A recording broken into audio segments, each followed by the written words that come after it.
Senora Chavez, the motion, the movement, the campaign. We are back. We're going to do individual lashes and chill today, and we're going to talk. Girl talk. Guy talk, girl talk, whatever. So I did, I told y'all I was going to go back to Marshall's TJ Maxx because they got everything for the low, y'all.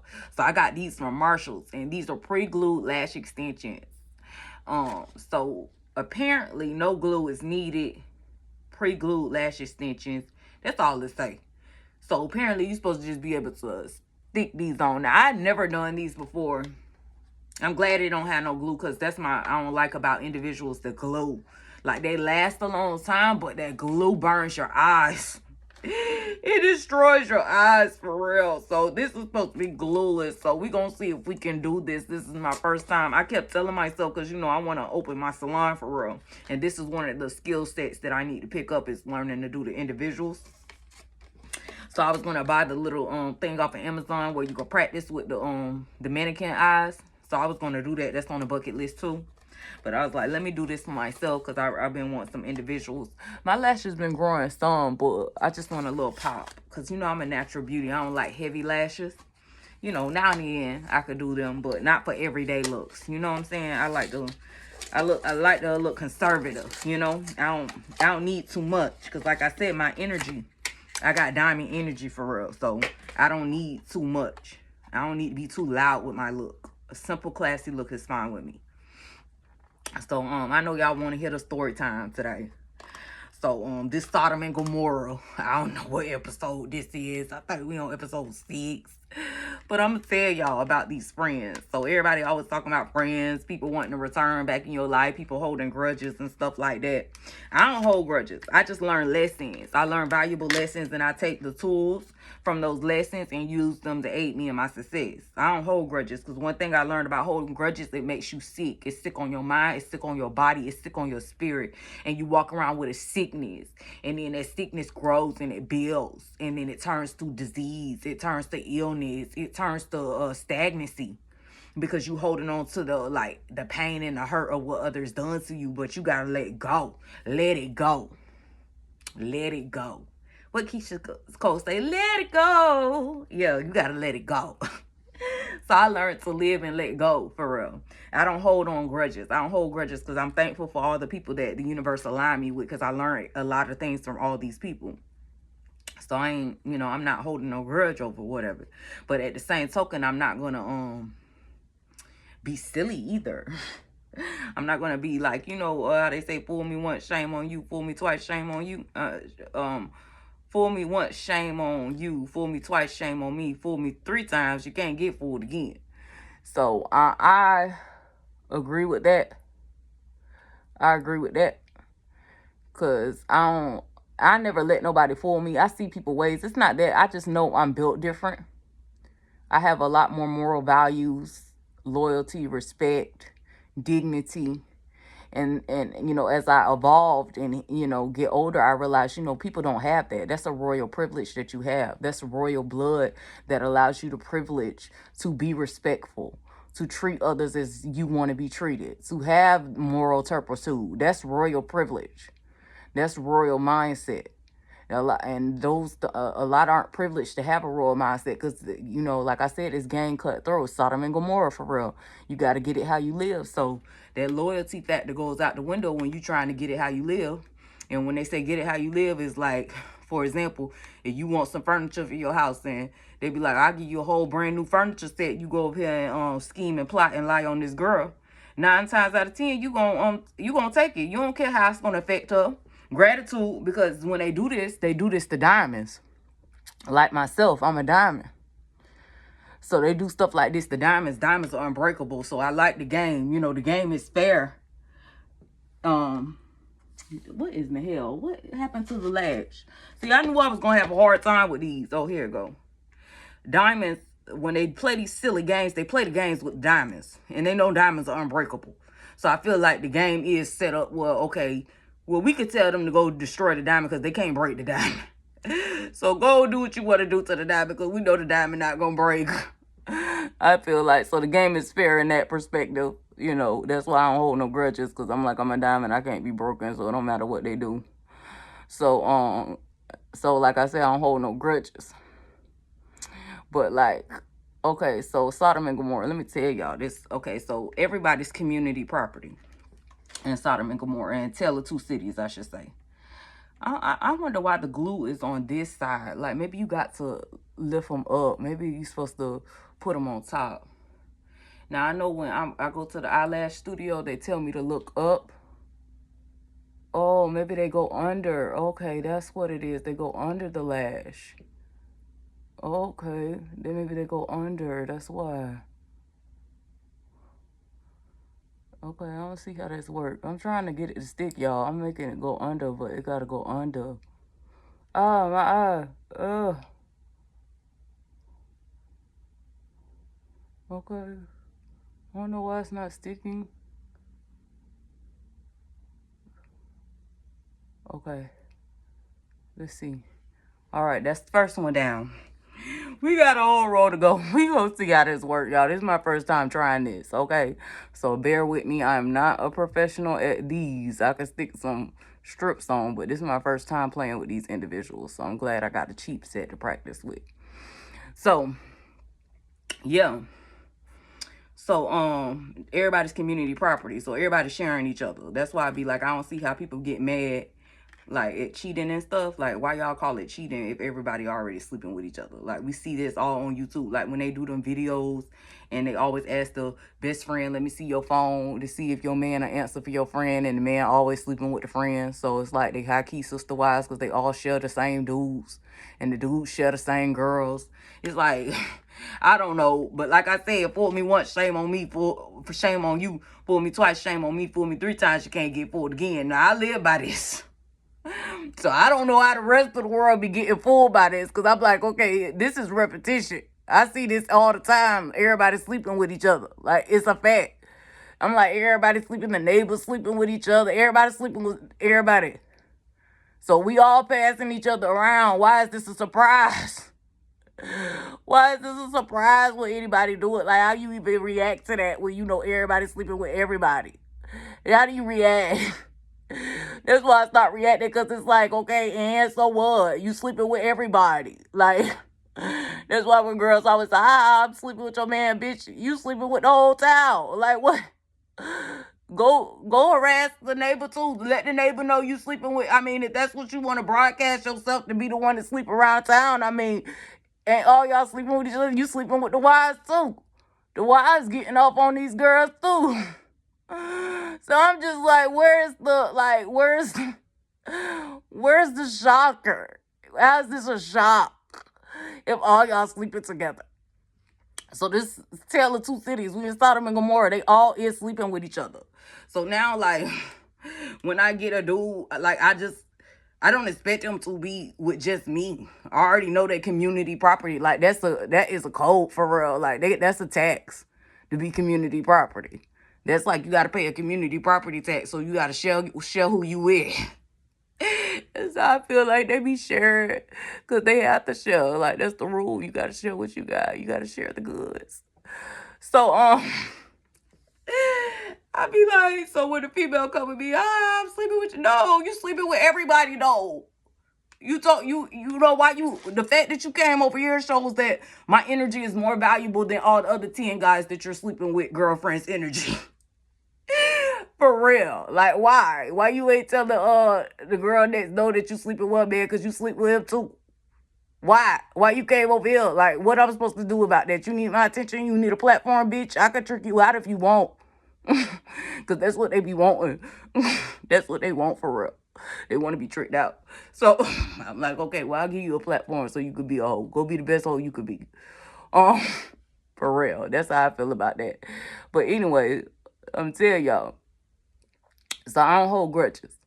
So always growing up, like, the girls always like asking me about the guy I'm talking to. And mind you, I never really had a variety of boyfriends like that, because I was a late bloomer. I never really had a boyfriend. My boyfriend that I did have, like, my homegirls, like, put me down with him, and he kind of forced himself to be my boyfriend. He forced himself on me. Like, he took my virginity. He literally raped me.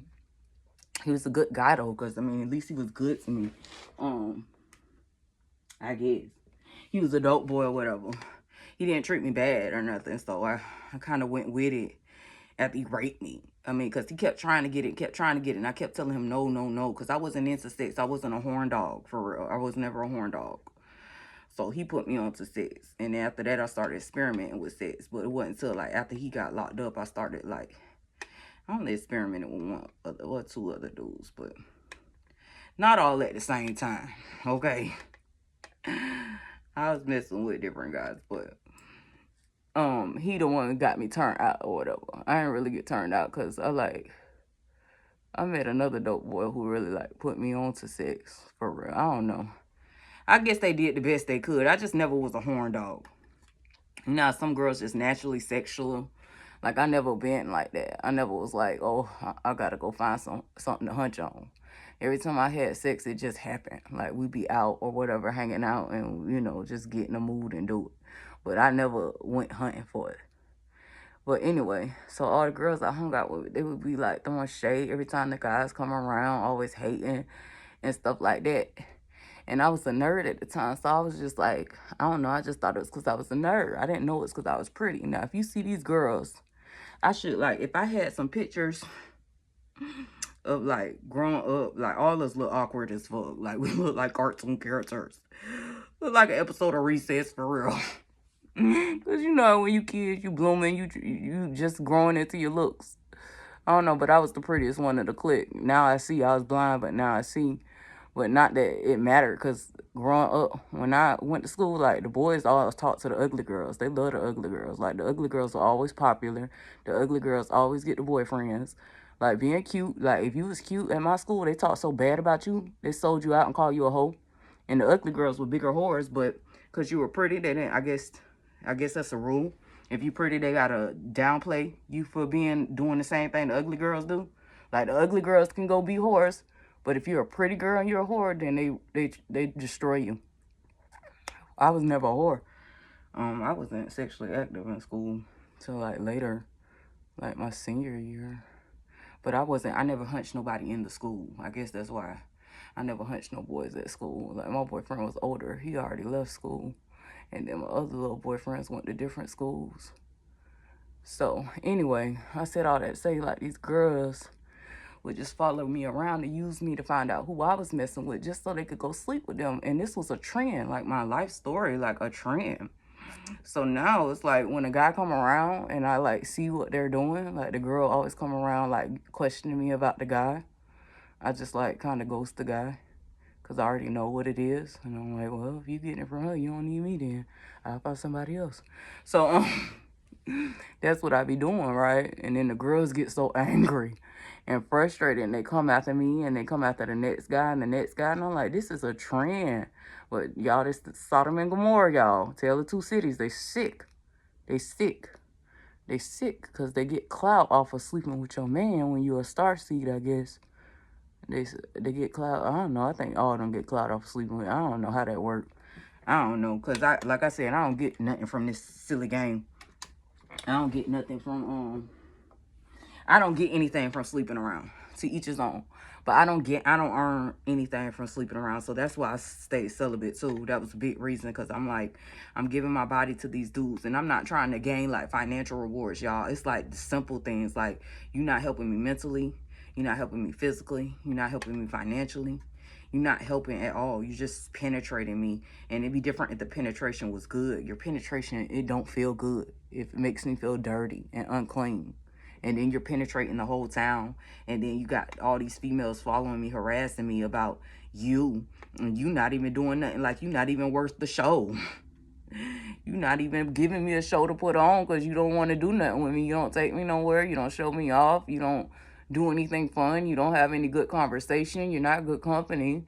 You're not doing anything for me. So why am I getting stressed out by these girls who's supposed to be my friends?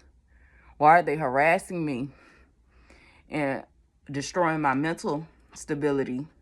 And I'm not earning or gaining anything from this. Like, I said, I'm just stay celibate because then they going to have to find somebody new to harass. Like, y'all going to have to run around and find another girlfriend and be like, ooh, I hunched your boyfriend. I hunched your boyfriend. Like, harassed them to death.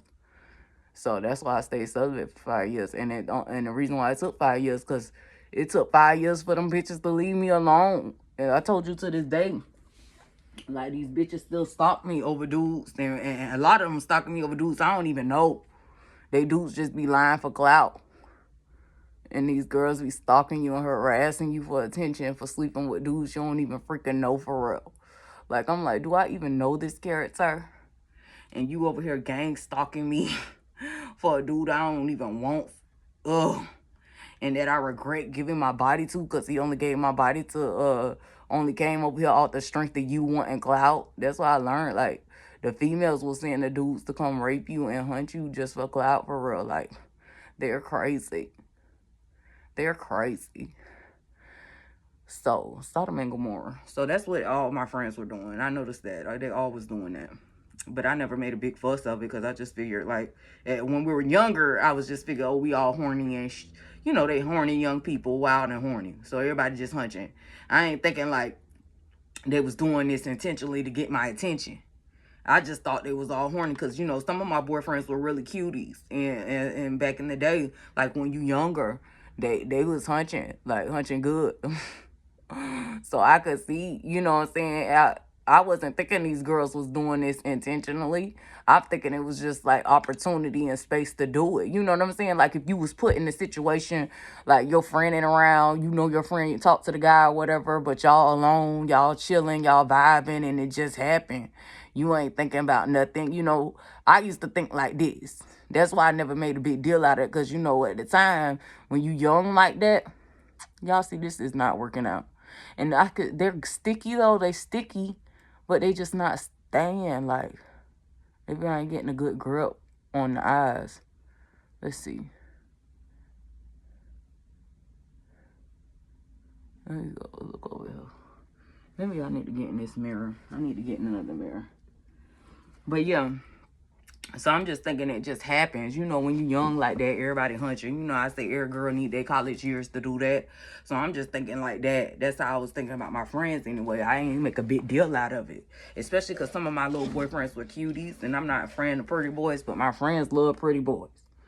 They love pretty boys. And I notice when I bring the pretty boys around, they act up. They act up.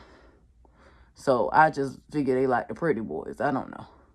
But then when they kept doing it, like when they kept coming around asking me who I was messing with, and it be random girls, like girls I haven't spoke to in years, like girls I went to school with.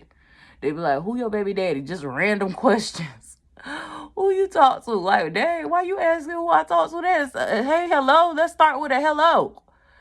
But they just be asking so they can go run and hunch them for clout, like to get your attention. And I'm learning that now, and like in my old ass age. Sodom and Gomorrah. But anyway, I said all that to say I didn't hold resentment for them doing that. I just learned game. That's why I just stopped telling people who I was dealing with or whatever. I won't claim nobody. You know, I stopped claiming guys and I just stopped, you know, I just smash and pass. But it's crazy because, like, they hunt down your one-night stands and do the same thing with the one-night stands. There'd be a whole storyline about you and a one-night stand. And I'm like, dang, I just invited him over one night. It was a hit and then quit it. We never even talked again. Like, how y'all got a whole fake beef over a nigga that I just hit it? Like, we just had a one-time acquaintance. Like, for real. Like, that's when I knew, like, this game is rigged. These bitches is crazy. Sodom and Gomorrah. Sodom and Gomorrah. I want this one to stay. Like, get stuck over here. This one is being stubborn. This one being stubborn. I might have to get another one because it's not sticky. It's losing the stickiness. So yeah, anyway, but I ain't grudging with them. So like, I guess, you know, they always got to make up a story. It always got to be a story. But I'm learning that all's fair in love and war. It always got to be a story for it to be a war, because you need war. And I learned you gain wealth from war. So when they run their mouth, that's warfare. That's spiritual warfare.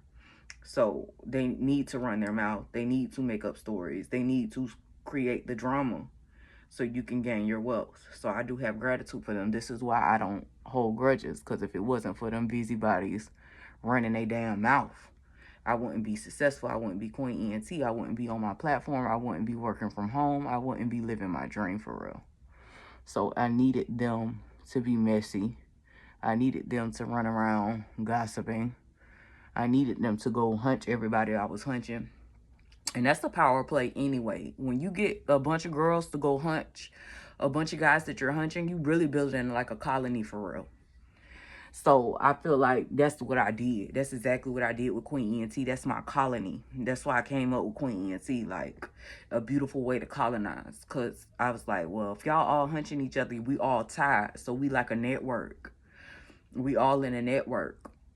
So if I colonize this network and give all y'all jobs, like your job can be to like keep the gossip going. Your job could be doing hair. Your job could be like getting the cast lashes done. Your job can be making sure the cast nails stay done. Like your job can be making sure the men stay fresh for real. Your job could be to provide a roof over somebody's head. Like this is colonizing. Power play. You gain wealth from war. So I said all that to say though, like I don't hate anyone and I don't resent anyone. I just know how to move now. And because they've done all these things, because they did all that, it showed me how powerful I am. Because I'm like, okay, well, if y'all did all this for the sake of me to get my attention and y'all not doing this same stuff to each other, because I'm like, well, you know, if I got out the like game for 5 years so y'all could go have them in, because y'all felt like I was still in y'all spotlight. So when I stepped away, y'all came chasing me still. I said, okay, I got power over them. So so I say, okay, now I got to get y'all organized. And Queen ENT came about because I said, okay, now I know I got control over them because they doing all this still. And I ain't been paying their ass no mind, and I ain't hunching nobody, and y'all still doing all this silly charades. So that's when I was like, that's when I went ahead and was like, okay, colonize. So that's when I organized like the program, and then like all these like haters and stuff, I would like put them on the program. Cause I was like, hating made me great. Hate made me great. So I say, well, y'all hate like this and y'all do all this free marketing. I need to hire y'all. So like I said, I ain't need friendships. I say my only friend is Queen ENT. So I just was like, well, like, this is what I used to always say. Every time people downplay me. This was for a long time. I say employees hate their bosses. I'm your boss. If you can do all that to get my attention, throw tantrums, make up stories, I'm your boss in real life. Because that means I'm living rent-free in your brain. I'm your boss. And employees talk crap about their bosses. They hate their bosses, but they just going to show up to work because they need their check. And that's how I feel like that's what they be doing when they hate. And they showing up to work because they need you to stay relevant. They need you to be relevant. They need your attention to be relevant. Because why would you be hating for no damn reason? You don't have any relevancy. So, lessons not losses create the best bosses. So, therefore, I don't resent them for doing all what they did. Because it bossed me up. I gained wealth from war. So, so I was like, this is what we're going to do. We're going to colonize. So, all my haters, I'm going to give y'all groups. So, y'all can go hate and be abundant hating. I'm gonna give y'all hate groups. Oh my gosh, Queen ENT, the entertainment, Ku Klux Klan. They be trying to crucify people, but they needed something to do, so. But I say in the midst of that, we're gonna tap into your gifts. We're gonna find out what you're good at. So, like I had one friend, she was the first to do my makeup. Like, she put me on makeup. So I was like, okay, I need to add her to my team. Like, she need to be on the team because she good at talking to people. She's very outgoing. She has the gift of gab. She's a good time. Amazing personality. She had a lot of traits that I like. You know, she moves shiesty, but you know, this is a shiesty game. So, I mean, you can't knock them for doing their job well. That's all I got to say about that. So I say, I'm going to hire you. Like, I'm going to put you on my team. I'm going to put you on my team because you got a lot of qualities and skill sets that, you know, could benefit my program. So that's how I started dividing them. I had one that like to talk to everybody, do makeup and hair, but she know everybody watch children.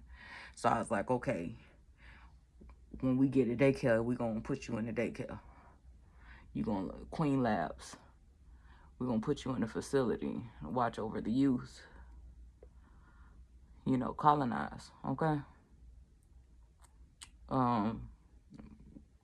One of them was my own seed. Two of them my own seed, moving shiesty. My seed's moving shiesty, but it's a dirty game. They need somebody shiesty like them so they can relate to and listen. I feel like people, the ones who are more like them, they're people more likely to listen to. So they would be better at organizing the groups.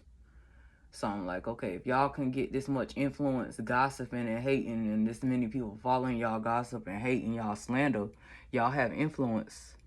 You got influence amongst your peers.